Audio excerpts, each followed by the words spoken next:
hadis saya katakan man tasyabbaha biqaumin fahuwa minhum, itu hadis bermasalah itu. Sebagian ulama mengatakan itu hadis sahih, sebagian yang lain mengatakan itu hadis tidak sahih. Kalaupun itu sahih, maka yang dimaksud adalah menyerupai orang-orang kafir dalam pakaian dan perbuatannya yang khusus itu. Tapi ada hadis yang sahih sebenarnya itu yang tidak pernah disampaikan oleh sementara orang. Apa itu?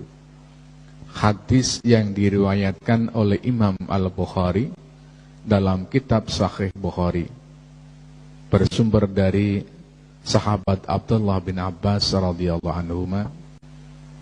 Beliau mengatakan kana Rasulullah sallallahu alaihi wasallam yuhibbu muwafaqata ahlil kitab fima lam yu'mar bihi. Rasulullah itu menyukai untuk menyamai orang-orang Yahudi dan Nasrani selama tidak ada perintah untuk menjauhi, atau dengan kata lain selama tidak ada larangan. Dicontohkan oleh sahabat Ibnu Abbas, Rasulullah itu semula pada awalnya kalau menyisir rambut itu memakai jambul di depan, dan itu adalah tradisi orang-orang musyrikin. Tapi kemudian Rasulullah mengubah cara menyisir rambut dengan dibelah ke kanan ke kiri, dan itu adalah tradisi orang-orang Yahudi dan Nasrani, dan Rasulullah menyukai yang kedua itu. Makanya Ibnu Abbas mengatakan Rasulullah suka untuk menyamai orang-orang Yahudi dan Nasrani selama tidak ada larangan. Selama tidak ada larangan. Jadi Islam itu sangat lentur sekali sebenarnya itu. Yang bikin sumpek dan kaku itu sebagian orang Islam sebenarnya itu. Ada unsur yang namanya tasyaddud, mempersulit diri gitu ya. Lentur sekali itu. Ya. Makanya saya di berbagai daerah itu kan, apakah di Bali, di Papua, di daerah-daerah Dayak, itu saya sering sedikit nyentil. Anda bangun masjid kenapa? Kalau di Bali misalnya, kenapa enggak Anda adopsi itu budaya-budaya Bali? Perlunya apa? Orang Bali biar ketika masuk masjid itu tidak akan merasa asing gitu loh. Nah ini pendekatan budaya itu seperti itu, Orang tidak akan merasa asing karena ini adalah budaya sendiri, Di Nunukan misalnya, kemudian di Tarakan kami sebut juga, kenapa kamu bangun masjid, Anda bangun masjid, kenapa ornamen-ornamen Dayak tidak kamu masukkan ke dalam masjid? Mungkin anggapannya ini haram gitu kan. Masjid itu mesti pakai gubah gitu loh. Kira-kira begitulah. Saya mengatakan gubah itu tidak berasal dari Islam. Coba sebutkan dari mana dalil bahwa Islam itu harus membentuk gubah seperti yang dalam bayang-bayang itu. Itu Islamic Center ya? Ya, itu kan seperti itu tuh. Saya sekarang mengatakan yang namanya gubah itu berasal dari gereja. Gubah itu berasal dari gereja. Ketika Islam masuk ke Konstantinopel, pada abad ke-9 kalau tidak salah itu itu yang membawa ke sana adalah Sultan Muhammad Al-Fatih Al-Thani dari dinasti Utsmaniyah. Nah, di Konstantinopel yang kemudian diubah namanya menjadi Istanbul, ada gereja yang sangat besar, yaitu gereja Hagia Sophia. Gereja Hagia Sophia kemudian diubah fungsinya menjadi masjid. Sekarang udah jadi museum Nah, kemudian Sultan Ahmad dari Khilafah Utsmaniyah itu pingin membuat masjid yang megahnya seperti gereja Hagia Sophia.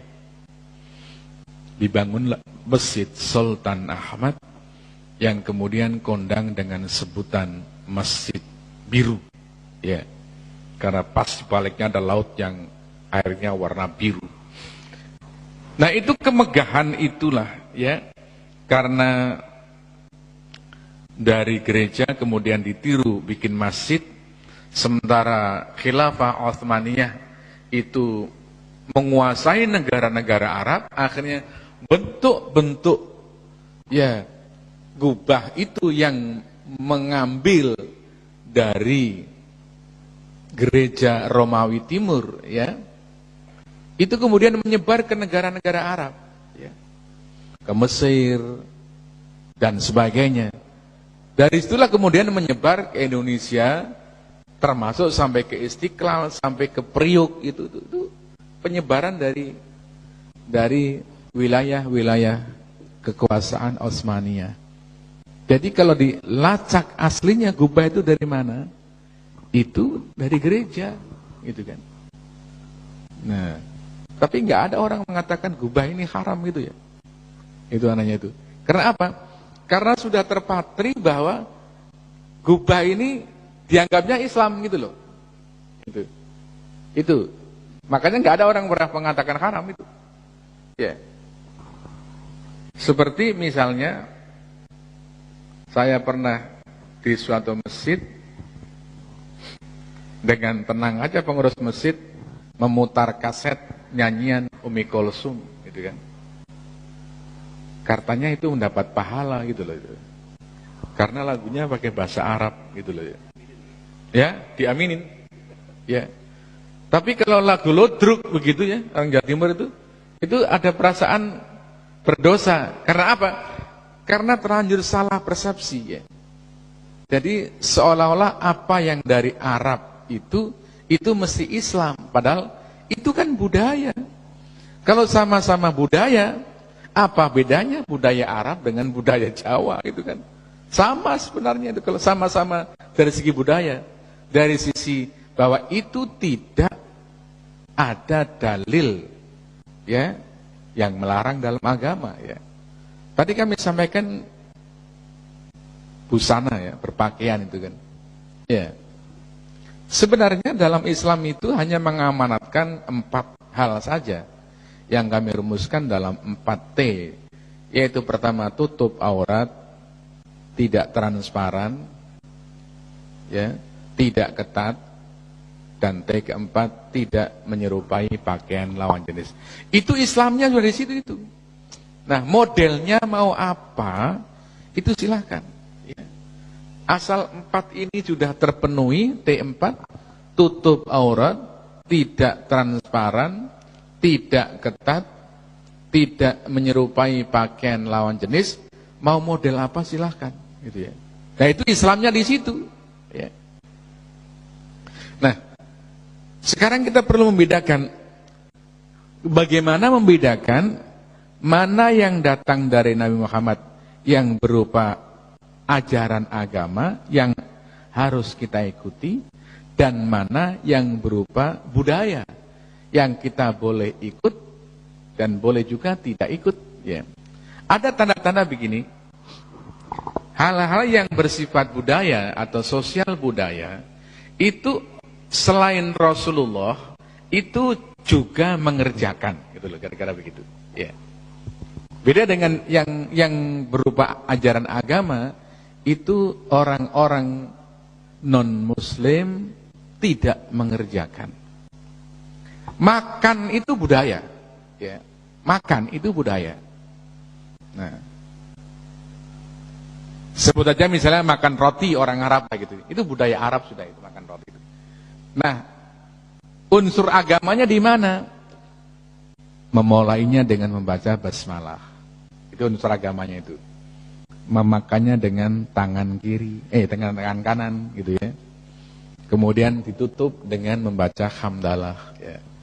Kemudian tidak israf, tidak berlebih-lebihan. Nah, itu unsur agamanya di situ.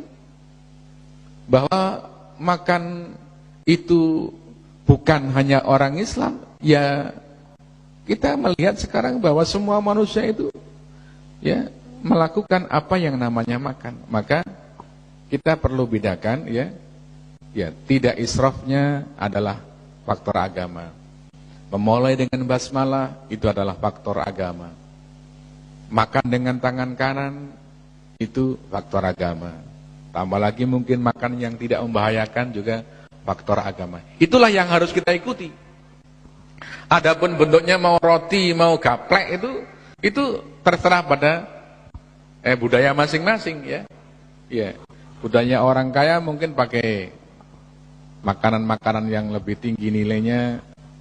Budaya orang miskin pakai gaplek dan sebagainya itu. Ya. Makanya ya, kalau tadi kami katakan apa yang datang dari Rasulullah yang merupakan sosial budaya, kita boleh mengikuti dan boleh tidak mengikuti. Ya.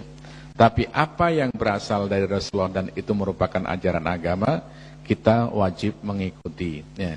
Di sisi lain, budaya-budaya yang sifatnya lokal dapat diadopsi oleh Islam, ya, dan tidak harus kita tolak dengan alasan bahwa itu bukan dari Islam, ya. Ya. Sebab kadang-kadang menjadi keliru. Islam itu kemudian diartikan Arab, gitu loh ya.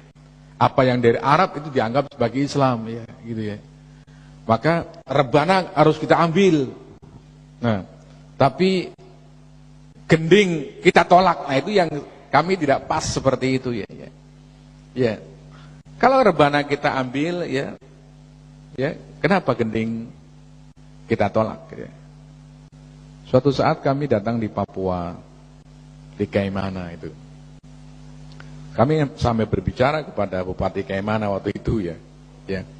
Kenapa menyambut tamu harus memakai rebana begitu loh? Saya katakan rebana ini kan budaya Arab. Kenapa enggak pakai ya bunyi-bunyian orang Papua gitu kan? Pak Bupati waktu itu jawabannya, Pak, rebana itu di sini sudah menjadi milik orang Papua ya. Ya sudah kalau itu sudah.